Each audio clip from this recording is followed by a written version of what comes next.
হয়েছে মাশাআল্লাহ, অনেকটাই কিন্তু হেলদি এই ডিম পরোটাটি। হাই গাইস, আসসালামু আলাইকুম ওয়া রাহমাতুল্লাহি ওয়া বারাকাতুহু। Welcome back to my channel Mariam's blog. আপনারা সবাই কেমন আছেন? আশা করছি যাই যেখানেই আছেন অনেক ভালো আছেন।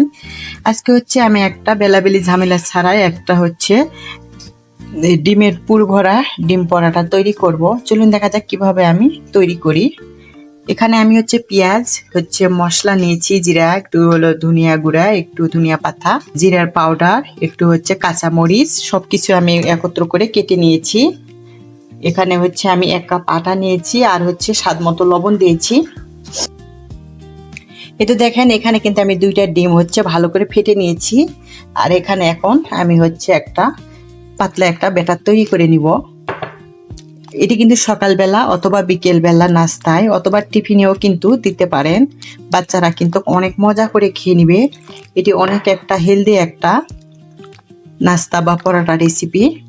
খুব অল্প সময়ের মধ্যে কিন্তু এই হচ্ছে পরোটাটি তৈরি করা যায়, কোনো প্রকার ঝামেলা ছাড়াই, বেলাবেলি ঝামেলা ছাড়াই। ভালো করে আমি অল্প অল্প পানি দিয়ে সুন্দর একটা ব্যাটার তৈরি করে নিয়ে আসছি। মানে আমি হচ্ছে গাজর আলু দিয়ে একটা হচ্ছে পুর তৈরি করে নিচ্ছি। আমি যে পরোটার মাঝে যে পুরটা দিব সেটা কিন্তু আমি হচ্ছে অফ ক্যামেরায় হচ্ছে এটি ভাজিটি করে নিয়েছি। দেখেন, গাজর দিয়েছি আর আলু দিয়েছি। দেখেন ভাজা কিন্তু প্রায় হয়ে গেছে। এটি কিন্তু বাচ্চারা অনেক মজা করে খেয়ে নিবে, এতটাই টেস্টি হবে এই হচ্ছে পুরে ভরা পরোটা। এখন এর মাঝে হচ্ছে দিয়ে দিচ্ছি অল্প পরিমাণে একটু ধনিয়া পাতা।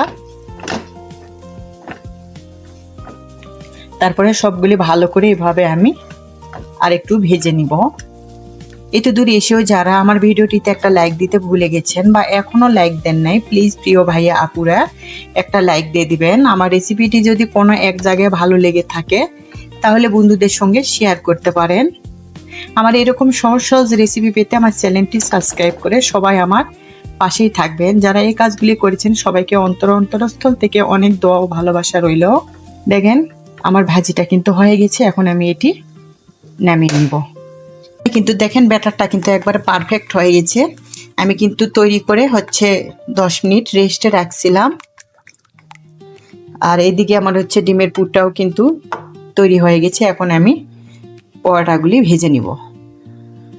ফ্রাই প্যানটা কিন্তু গরম হয়ে গেছে। এখন আমি এখান থেকে আমি 1 হাতা হচ্ছে দিয়ে দিলাম ব্যাটার। চারদিকে হচ্ছে আমি এইভাবে ছড়িয়ে দিলাম, পাতলা করে দিলাম। দেখেন মাঝখানে কিন্তু কুক হয়ে গেছে। এর মাঝে হচ্ছে আমি দিয়ে দিচ্ছি হচ্ছে আলু আর হচ্ছে গাজরের হচ্ছে পুর। এরকম সুন্দর করে হচ্ছে আমি এখন উল্টিয়ে দিব। এরকম দেখেন পুর দিয়ে হচ্ছে এখানে আমি যে আমি ব্যাটারটি তৈরি করে রাখছিলাম ডিমের, সে ব্যাটারটি এরকম করে দিয়ে দিচ্ছি। কিন্তু আমি উপর দিয়ে এভাবে অল্প অল্প করে দিয়ে দিচ্ছি। এক্ষেত্রে কিন্তু এটি খেতে অনেকটাই দুর্দান্ত হবে। এখন এক পাত আমি হচ্ছে এভাবে উল্টিয়ে দিলাম।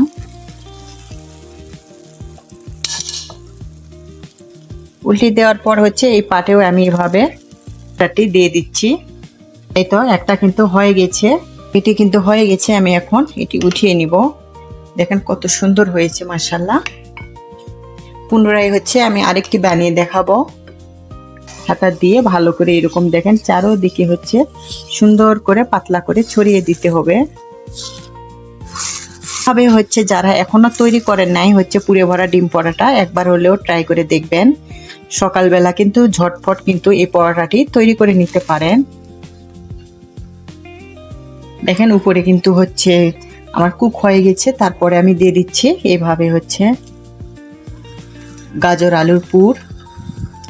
এখন উপর দিয়ে এভাবে হচ্ছে ডিমের হচ্ছে ব্যাটারটি দিয়ে দিচ্ছি।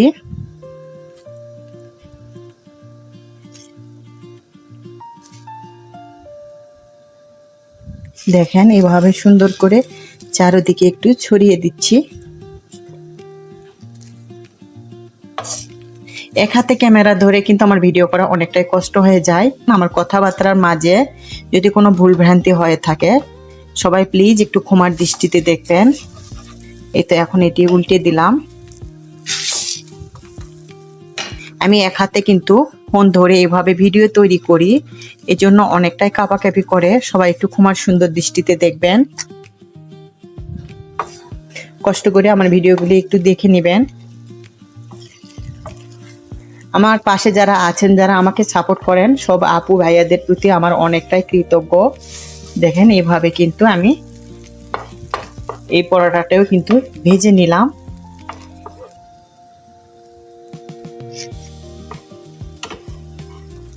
এটিও কিন্তু হয়ে গেছে, আমি এখন এটিও উঠিয়ে নিব। দেখেন এইভাবে আমি সবগুলি পরোটা তৈরি করে নিয়ে আসছি। হয়ে গেছে মাশাআল্লাহ, অনেকটাই কিন্তু হেলদি এই ডিম পরোটাটি। আজকের ভিডিওটি আমার এই পর্যন্ত। আপনারা সবাই ভালো থাকবেন, সুস্থ থাকবেন, এই দোয়াই করি। আমাদের জন্য দোয়া করবেন। আসসালামু আলাইকুম রহমতুল্লাহি ওয়া বারাকাতুহু। আবার আসবো নতুন একটা রেসিপি নিয়ে। এই পর্যন্ত সবাই ভালো থাকবেন। আল্লাহ হাফেজ।